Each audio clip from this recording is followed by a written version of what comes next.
nuestro ecosistema.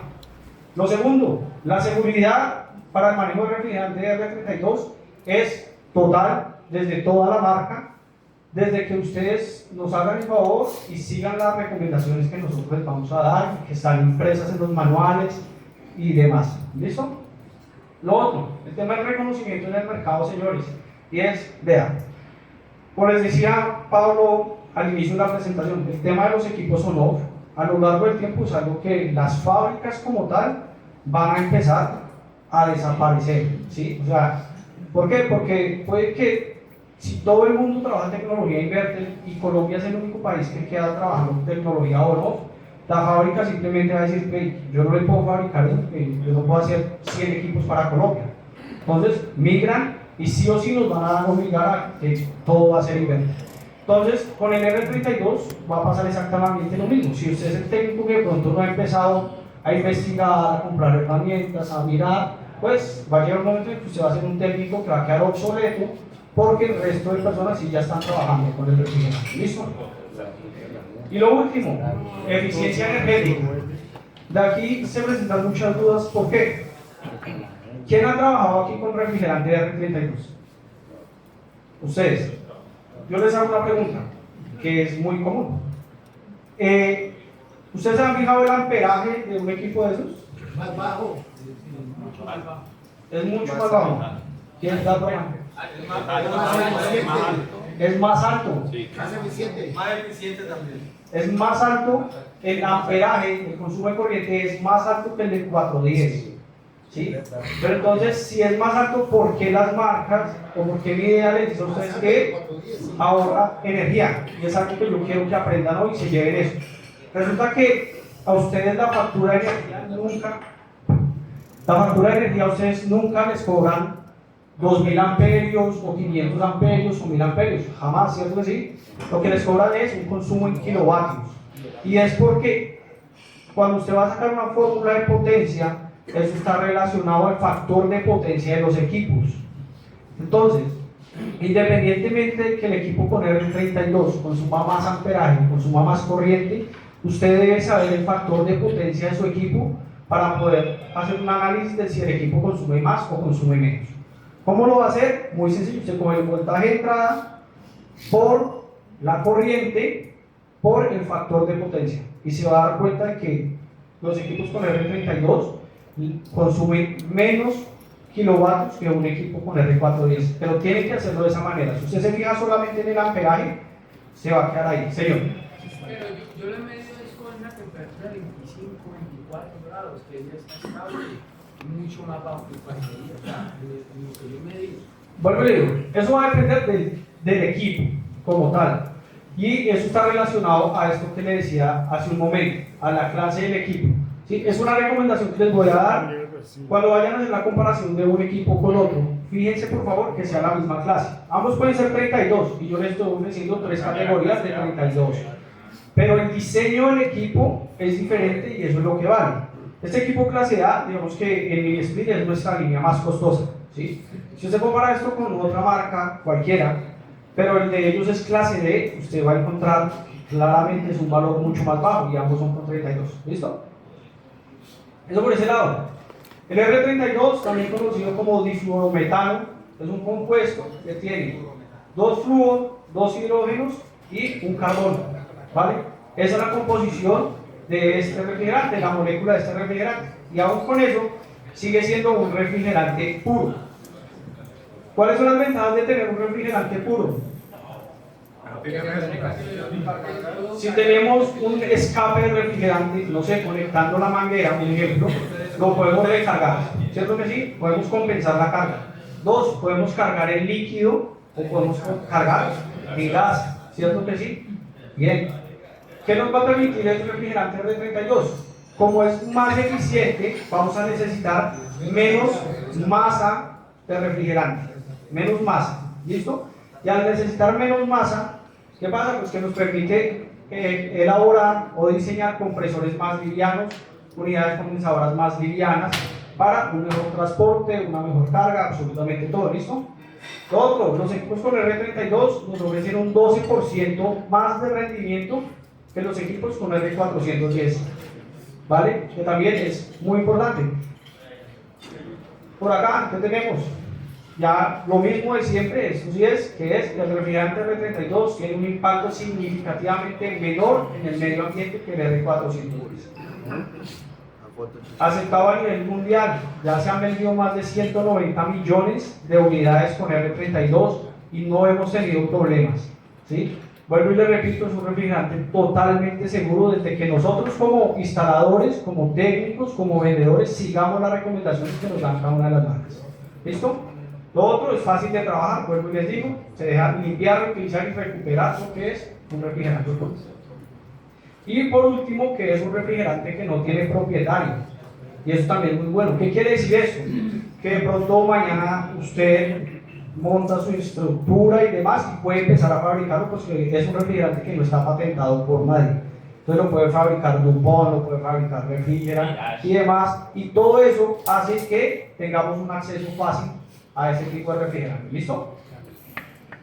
Por otro lado, el tema de los aceites. El aceite R32 es un aceite sintético, al igual que el R410. Quiere decir que ambos trabajan con un aceite sintético, pero deben tener en cuenta que la viscosidad del aceite del R32 es diferente a la del R410. Entonces, como marca, yo no les puedo decir a ustedes que ustedes pueden cambiar el refrigerante, porque no es de esa manera. Les voy a poner un ejemplo.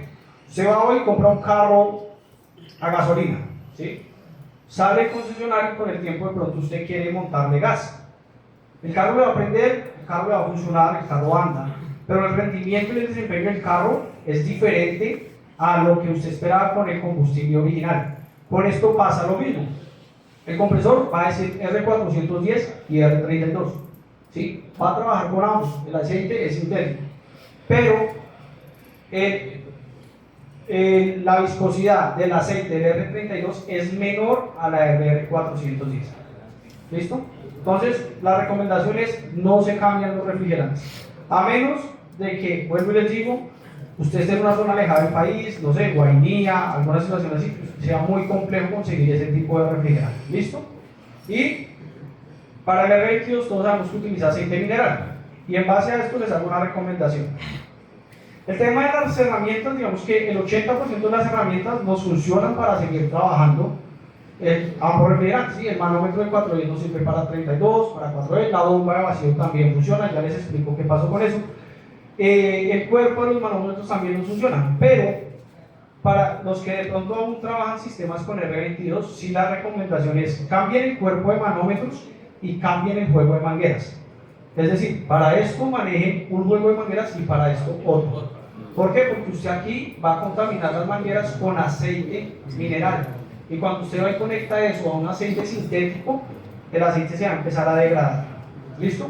Es como esa recomendación en cuanto al tema de los aceites. Hay algo acá y es las pruebas que se hacen. Usted me está preguntando algo de eso. Entonces aquí va a poder entender un poco mejor lo que me está hablando, señor. Con el tema anterior, digamos, yo tengo un equipo 410 instalado. El desplazamiento volumétrico del compresor va a cambiar. ¿Listo? Señores, acá algo de cómo se realizan las pruebas y la categorización de los refrigerantes. Se hacen unas pruebas donde se pone una llama y si él se sale de una curva, que va a ser esta de acá, entonces en base a eso se le da la categorización. El R32 se encuentra acá, en una calificación A2L, ¿cierto que sí? Entonces aquí les voy a, y acá de pronto tenemos el 410 y demás, que no es un refrigerante flamado. Yo les voy a poner un ejemplo. A nivel Colombia tenemos unas cámaras de velocidad, ¿cierto que sí? Que su límite es 50. Si usted pasa 51, les da comparendo, ¿cierto que sí? No sé cuánto vale aquí en Cali un comparendo por velocidad. 100.000 pesos al tránsito, pero hay rapidito ahí. 1.140.000. Entonces, si usted va a 51, usted paga 1.140.000, ¿sí? Pero si usted va a 120, pues usted paga el mismo 1.140.000. ¿Sí me hago entender? Aquí pasa lo mismo.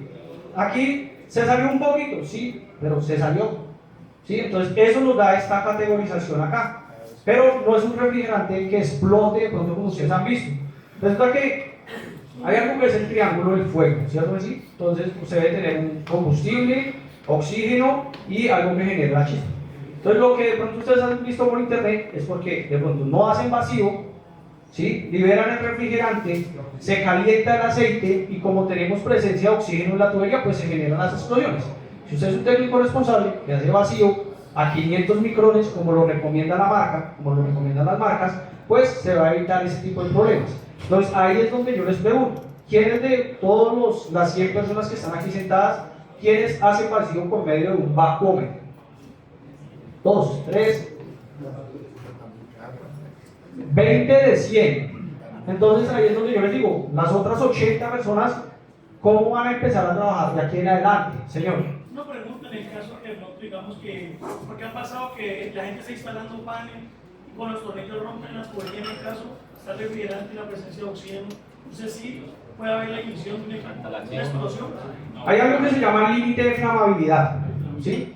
Y el límite de flamabilidad está digamos que relacionado a que para que haga una flama usted debe tener, creo que son 6 PSI, entre 6 PSI y 12 PSI. Si usted tiene por debajo de 6 PSI, no va a tener problema, ¿sí? Porque ese refrigerante se diluye en el ambiente.